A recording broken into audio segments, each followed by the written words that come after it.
ओम शांति। आज बाबा के 18/6/2020 के साकार मधुर महावाक्य हैं। आज हम सबके लिए बहुत ही खुशी का, वरदान प्राप्ति का दिन, वरदान बांटने का दिन, बाबा को बहुत प्यार से भोग स्वीकार कराने का दिन है। ज़रूर बहुत प्यार से हम अपने अपने घरों में बाबा को फल का भोग भी लगाएंगे, बाबा का चक्र भी लगवाएंगे, परिवार के सब सदस्यों को बाबा से वरदान दिलाएंगे। आज के इस वरदानी दिवस पर बाबा ने बहुत ही सुंदर बात कि हमारा कभी मूड खराब ना हो। बहुत जल्दी मूड ऑफ हो जाता है ना, इतना जल्दी खराब हो जाता है कि कोई बात हो गई, छुई मुई के पेड़ की तरह से मुरझा जाते हैं। लेकिन आज बाबा ने कहा अपनी स्मृतियों का स्विच ऑन रखो तो कभी भी मूड ऑफ नहीं होगा। देखिए, ये भी हमारी बहुत बड़ी प्रॉपर्टी है कि हम सदा प्रसन्न रहें, कभी मूड ऑफ ना हो। चलो कोई बात हो गई तो बातों को पकड़ के नहीं रखना है। अगर हम बातों को पकड़ के रखेंगे तो बाबा खिसक जाएगा। अब दोनों में से कौन पसंद है आपको, बातें या बाप? दिल पे हाथ रख के पूछिए, मुझे कौन पसंद है? दोनों में से एक ही रह सकता है, या तो बाप या फिर बात। बाबा ने कहा जब बातों को स्थान देते हो तो बाप खिसक जाता है। इसलिए आज हम लिस्ट बनाएंगे श्रेष्ठ स्मृतियों की, जिन्हें याद करके बहुत बल मिलता है। जैसे बाबा के वरदानी बोल हैं, तुम हिम्मत का एक कदम बढ़ाओ, 1000 गुना मैं मदद के लिए तैयार हूँ। यदि तुम मेरी याद में मगन हो जाओ, तुम्हारे लिए सोचने का काम भी मैं करूँगा। कुछ भी हो जाए, कभी भी किसी भी मोड़ पर निराश नहीं होना। याद रखो, सर्वशक्तिवान 1000 भुजाधारी भगवान पल पल मेरे साथ है। मैं भाग्यवान आत्मा हूँ जो भगवान का वरद हस्त मेरे सिर पर है।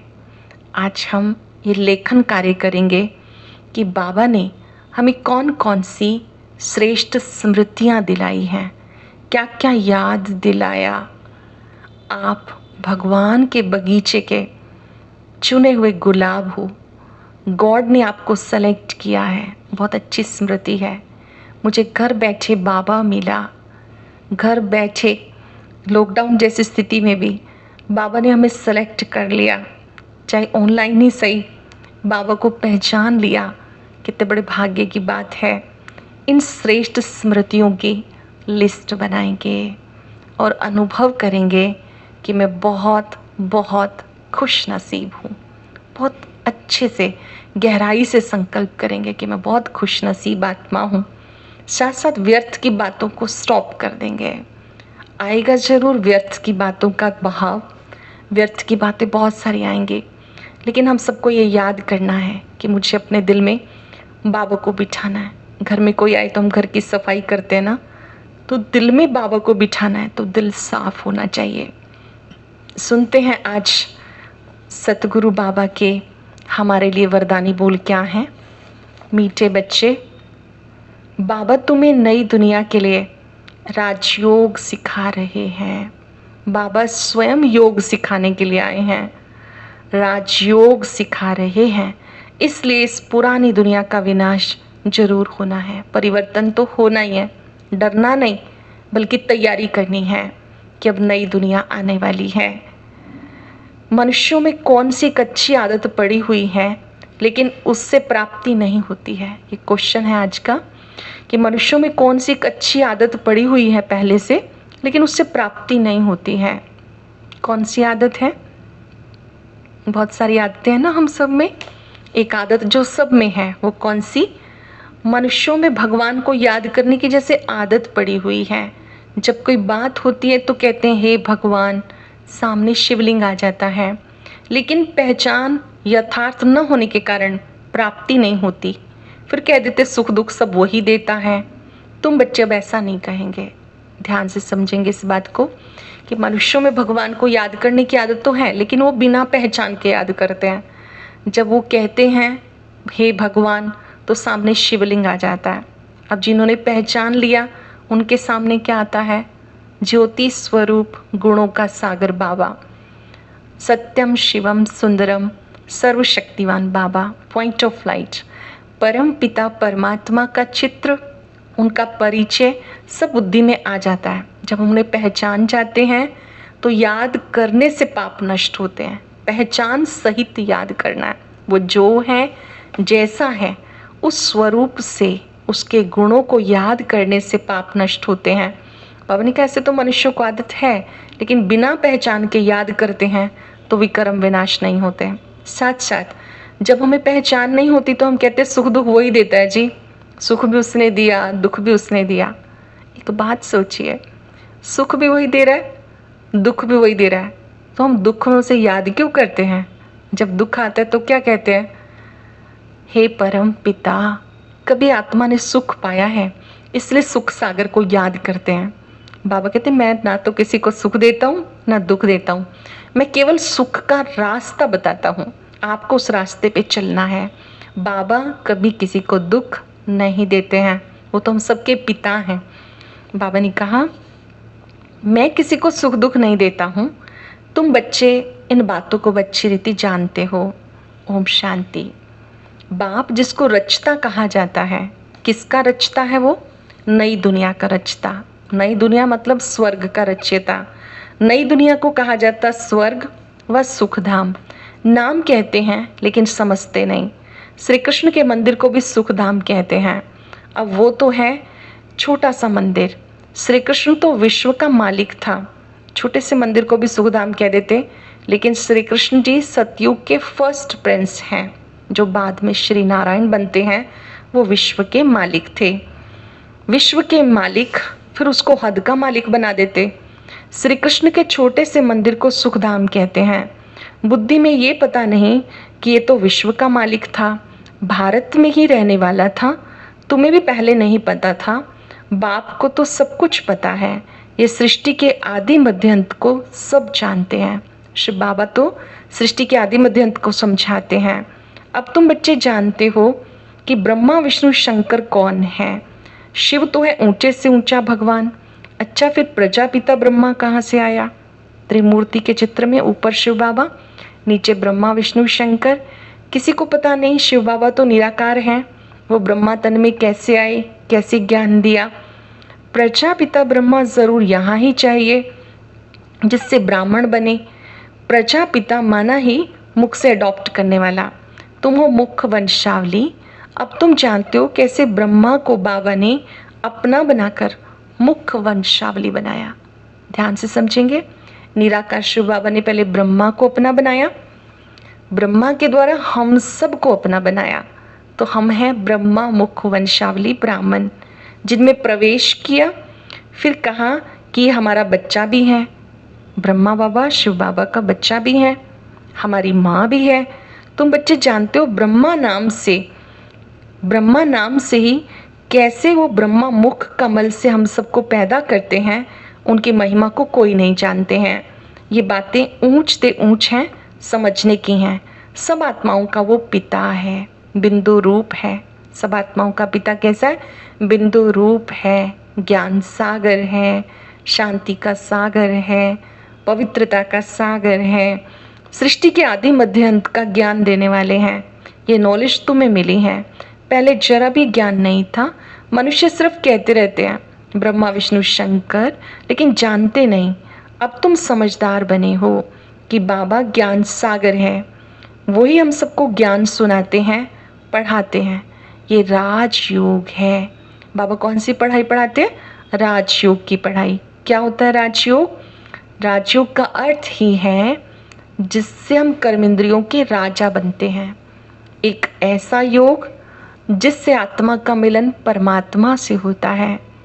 एक ऐसा योग जिसको राजा जैसा बिजी व्यक्ति भी कर सकता है। बाबा ने कहा ये राजयोग मैं तुम्हें सिखाता हूँ और कोई शास्त्र नहीं सुनाता हूँ। बाबा जब आते हैं तो हमें कोई शास्त्र नहीं सुनाते हैं, सत्य गीता ज्ञान देते हैं। मुख से बाबा ने जो ज्ञान की बातें सुनाई, उस गीता ज्ञान से सदगति होती है। जब तप करना, शास्त्रादि पढ़ना, ये भक्ति है। अब भक्तों को भक्ति का फल चाहिए, क्योंकि बुलाते रहते हैं मिलने के लिए, परंतु उन्हें ज्ञान तो है ही नहीं। भक्ति का फल है ज्ञान।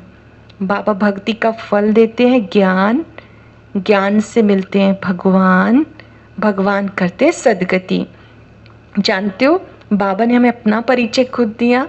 शिव बाबा खुद आए, उन्होंने खुद सृष्टि पर आके परिचय दिया। सुप्रीम सोल ने ब्रह्मा तन से अपना परिचय दिया। क्या परिचय दिया? कि मेरा नाम है सदा शिव, रूप है ज्योति बिंदु, गुणों में सिंधु, संगम युग पे वो आते हैं। मुझे ज्ञान सागर कहते हैं, मुझ बिंदु में सारा ज्ञान भरा हुआ है, आत्मा में ही नॉलेज रहती है। अब तुम बच्चे जानते हो, परम पिता परमात्मा स्वयं शिक्षक बन के हमें पढ़ाते हैं। खुशी होनी चाहिए।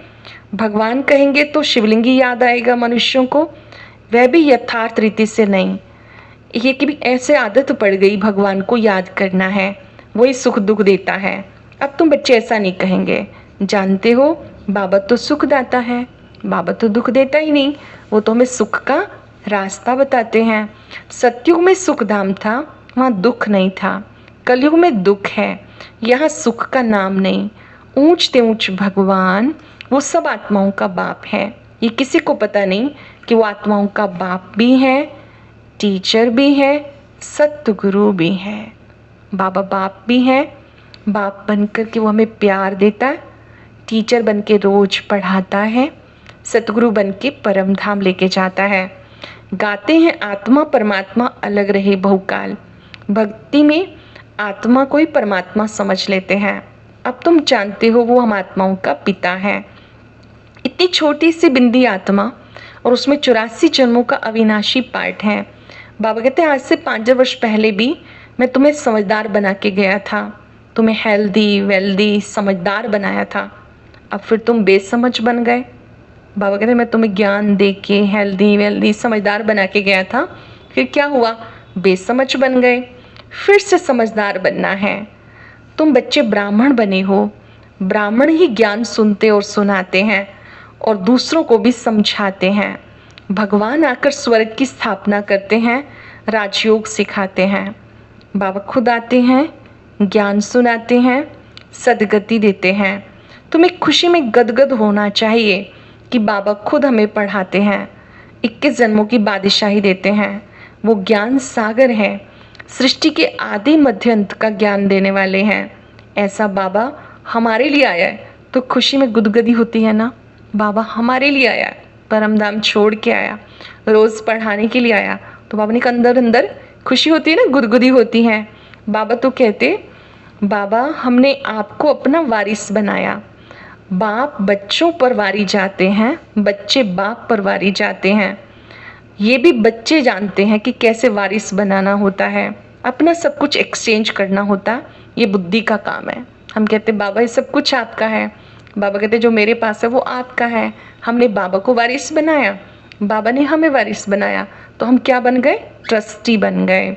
गरीब तो झट एक्सचेंज कर लेंगे, साहूकार मुश्किल करेंगे जब तक पूरी रीति ज्ञान ना उठाएं। इतनी हिम्मत नहीं रहती। गरीब तो झट कह देते बाबा हम आपको ही वारिस बनाएंगे, हमारे पास रखा ही क्या है।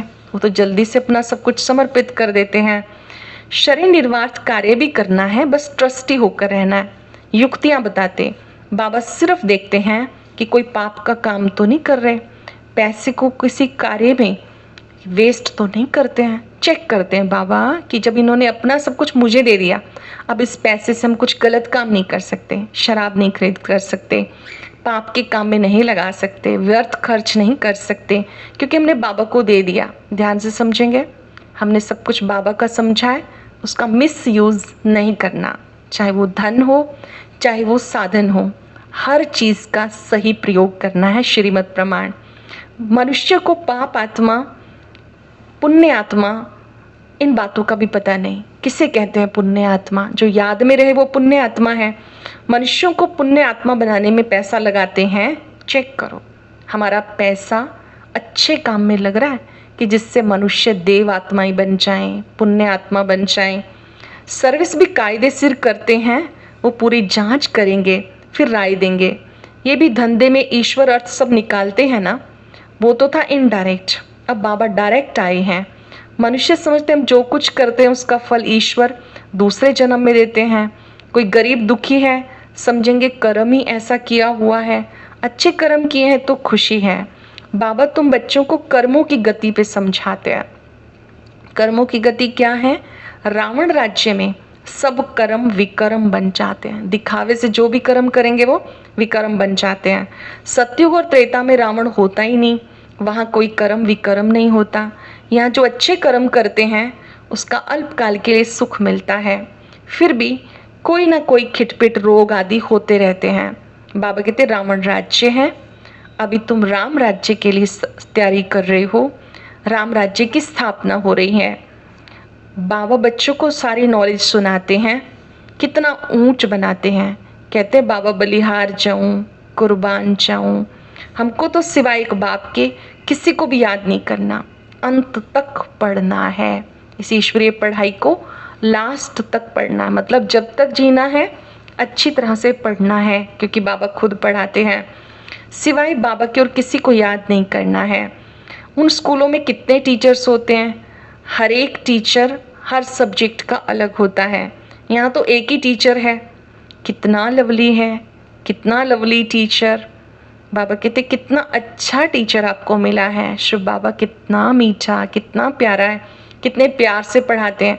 तो अच्छी तरह से सभी सब्जेक्ट पढ़ने हैं। यहाँ हमारे सभी सब्जेक्ट का टीचर एक ही है। गाते हैं ईश्वर की गतमत न्यारी है। बाबा की गतमत कितनी वंडरफुल है। बाबा कहते मैं तुम्हें स्वयं आकर के क्या से क्या बनाता हूँ, इस नॉलेज की बहुत खुशी होनी चाहिए। और पुण्य आत्मा बनने के लिए याद में जरूर रहना है। पुण्य आत्मा बनने के लिए क्या करना है? याद में रहना है, हाथों से काम करना है, मन से याद करना है। भोजन बन रहा है, बाबा के लिए बन रहा है। घर में आए हैं, बाबा का घर है। बच्चों को देखा, बाबा के बच्चे, ये भी उसकी याद है। आप कर्म कर रहे हैं लेकिन मन में अच्छी स्मृतियां हैं। माया का धर्म है तुम्हारा योग तोड़ना। योग में माया विघ्न डालती है, तुम भूल जाते हो। माया के तूफान बहुत आते हैं, ये भी ड्रामा में नूंद है। सबसे आगे कौन? हमारे आगे कौन है? ब्रह्मा बाबा। ये अपना अनुभव सुनाते, मेरे पास जब आए तभी तो मैं समझाऊं, ये सब माया के तूफान आएंगे, बी रेडी। माया के पेपर आएंगे, तूफान आएंगे।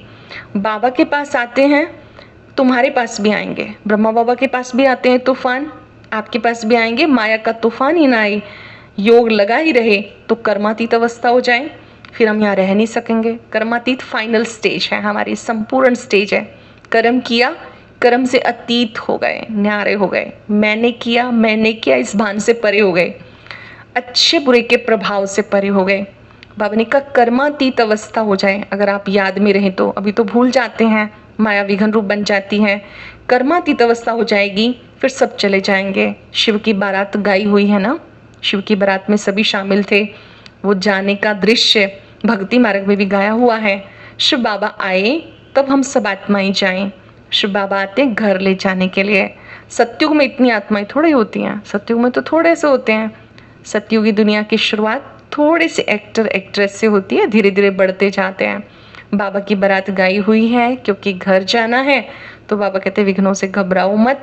अच्छा, मीठे मीठे सिक्के लदे बच्चों प्रति माता पिता बाप दादा का याद प्यार, गुड मॉर्निंग। रूहानी बाप की, रूहानी बच्चों को नमस्ते। रूहानी बच्चों की, रूहानी बाप दादा को नमस्ते, गुड मॉर्निंग। शुक्रिया बाबा, शुक्रिया। धारणा के लिए सार, चिंतन करेंगे कि आज मुझे क्या अच्छा लगा और मैं बाबा से क्या वायदा कर सकती हूँ कि आज मैं क्या करूँगी पूरा दिन। कोई भी एक बात की प्रैक्टिस ज़रूर करनी है। सारी मुरली किसी को भी याद नहीं रहती, लेकिन कोई भी एक बात पर अभ्यास जरूर करेंगे। सभी पॉइंट्स भी बीच बीच में रिवाइज करते रहेंगे कि आज बाबा ने क्या क्या समझाया, और किसी एक बात पे अभ्यास बहुत आवश्यक है। सार सुनेंगे। शिव बाबा को अपना वारिस बना के सब कुछ एक्सचेंज कर देना है। वारिस बनाकर शरीर निर्वाह भी करना है, ट्रस्टी बनकर रहना है। कोई भी पाप के काम में पैसे को नहीं लगाना है। अपने धन को एक शक्ति समझते हुए पुण्य के कार्य में लगाना है, पाप के काम में नहीं लगाना। अंदर गुदगुदी होती रहे कि ज्ञान सागर बाबा खुद हमें पढ़ा रहे हैं। पुण्य आत्मा बनने के लिए याद में रहना है, माया के तूफानों से डरना नहीं। बीच बीच में याद का अभ्यास करते रहना है। 1 घंटे में 1 मिनट, भूल गई फिर 2 मिनट कर लिया। कार्य रोका, जैसे बीच बीच में आप मैसेज चेक करते हैं ना, ऐसे ही 1 घंटे में 1 मिनट अपने को बिंदु समझ के बिंदु बाबा पर एकाग्र हो जाना है। उनसे शक्तियाँ लेके वापस शरीर में आना है। बहुत सुंदर वरदान। रूहानियत की स्थिति द्वारा व्यर्थ बातों का स्टॉक खत्म करने वाले खुशी के खजाने से संपन्न भव। रूहानियत क्या होती है? जब आप अपने को देह से न्यारी आत्मा अनुभव करते हैं, रूह समझते हैं, तो आप में एक अलग तरीके से चमक आती है, एक प्रकाश, एक लाइट आती है। उसे रूहानियत कहते हैं। बाबा ने कहा रूहानियत की स्थिति द्वारा व्यर्थ बातों का स्टॉक खत्म करने वाले खुशी के खजाने से संपन्न भव। रूहानियत की स्थिति द्वारा व्यर्थ बातों के स्टॉक को खत्म करो, नहीं तो 1-2 के अवगुणों का वर्णन करते बीमारी के जम्स वायुमंडल में फैलते रहेंगे। एक दूसरे के अवगुण सुनाते रहेंगे तो वायुमंडल में वैसे ही जम्स फैलते रहेंगे। इससे वातावरण पावरफुल नहीं बनेगा। आपके पास अनेक भावों से अनेक आत्माएं आएंगी, आपकी तरफ से शुभ भावना की बातें लेके जाएं। कोई भी आए आपकी तरफ से अच्छी बातें लेके जाएं। आप किसी से किसी की अवगुण चर्चा ना करें। कोई ये ना कहे फलां व्यक्ति भी आपके लिए अवगुण की बात सुना रहा था। ये तब होगा जब स्वयं के पास खुशी की बातों का स्टॉक होगा।